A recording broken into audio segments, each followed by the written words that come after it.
রাধে রাধে, জয় জগন্নাথ। আশা করি আপনারা সবাই ভালো আছেন। আজ বৃন্দাবন নিয়ে আরও একটা নতুন ভিডিও তোমাদের কাছে নিয়ে এলাম। সত্যি কথাই আছে, শ্রী রাধের এই লীলাক্ষেত্রে যতক্ষণ না তিনি আমাদের ডাকবেন আমরা হয়তো পৌঁছতেই পারবো না। আজ সেই মতোই শ্রী রাধের কৃপায় এবং শ্রীকৃষ্ণের ইচ্ছায় আজ আমরা পৌঁছে গিয়েছিলাম বৃন্দাবনের নন্দগাঁও, যেখানে শ্রীকৃষ্ণ থাকতেন যশোদা মা এবং নন্দরাজের সাথে। আমরা আস্তে আস্তে ছোট ছোট ধাপ বেয়ে উপরের দিকে উঠছিলাম। আমি বুঝতে পারিনি মহলটা এত উপরে। কথিত আছে এই মহলটা এত উঁচুতে করার একটাই কারণ, কংসরাজের জন্য, যিনি শ্রীকৃষ্ণকে হত্যা করতে চেয়েছিলেন এবং তাকে নানাভাবে রাক্ষসদের হাতে বিপদে ফেলেছিলেন। তাই এই নন্দগাঁও, এই নন্দরাজার বাড়ি এত উঁচুতে। আর এই বাড়ি চারিপাশটা পুরো একদম পরীক্ষার মতো ঘেরা এবং অনেক উঁচুতে অবস্থিত। আমরা ঠিক পড়ন্ত বিকেলে এই নন্দগাঁওতে পৌঁছেছিলাম। নন্দরাজার মহলে যখন ঢুকলাম, চারিদিকটা দেখে যেন মনটা জুড়িয়ে গেল। আমরা শ্রীকৃষ্ণের দর্শনের জন্য অপেক্ষা করছিলাম এবং এই চারিপাশটা যখন ঘুরে দেখলাম, শ্রীকৃষ্ণের অপরূপ সৌন্দর্য আগে চোখে পড়ল। হঠাৎ করে দেখি শ্রীকৃষ্ণের সে অপূর্ব রূপ আমাদের সামনে ধরা দিয়েছে। অনেক মানুষের ভিড় থাকায় দূর থেকে এইটুকুই আমি আপনাদের সামনে তুলে ধরতে পারলাম। এই দর্শন লাভের পর নিজেকে অনেক ধন্য মনে হলো। এই হলো চারিপাশটা, এই মহলটায় চারিদিকে শ্রীকৃষ্ণের নানান কাহিনী তুলে ধরা হয়েছে।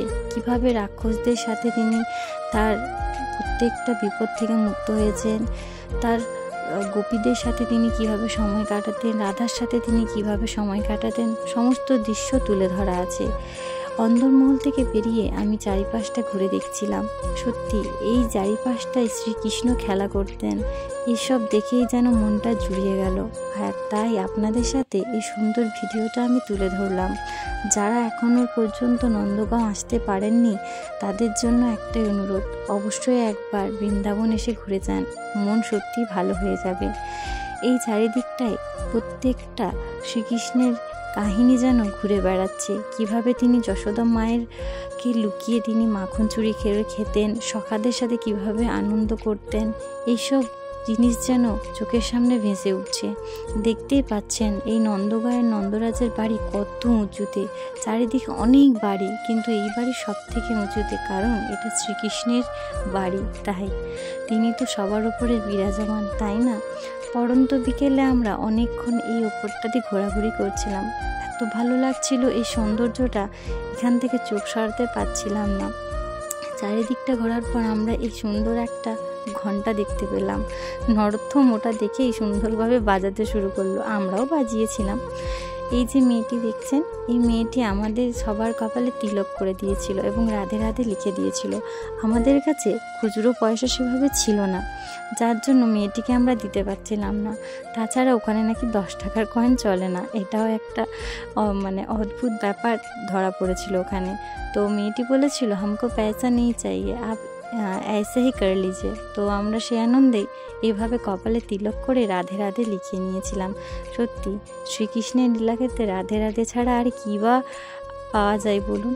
এই রাধে নামেই শ্রীকৃষ্ণ লুকিয়ে আছেন, কারণ শ্রীকৃষ্ণ সব থেকে পছন্দের নাম রাধে রাধে। তাই আমরাও সেই রাধে রাধে নামেই তিলক করে নিলাম। আজকের এই নন্দরাজের শ্রীকৃষ্ণের লীলাক্ষেত্র কেমন লাগলো আমাকে অবশ্যই জানাবেন এবং আপনারা অবশ্যই একবার ঘুরে যাবেন। রাধে রাধে, সবাই ভালো থাকবেন। জয় জগন্নাথ।